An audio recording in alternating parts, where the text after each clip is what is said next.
How to install your light. First, open your umbrella, making sure you can reach the middle. Next, use a screwdriver and remove the center dome cap.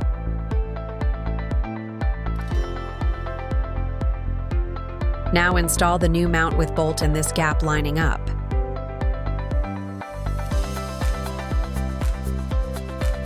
Use a rubber hammer until the mount is flush.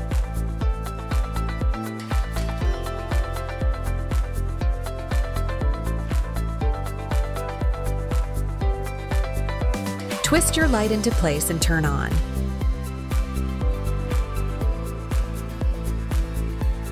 To pair your remote, read the instructions included.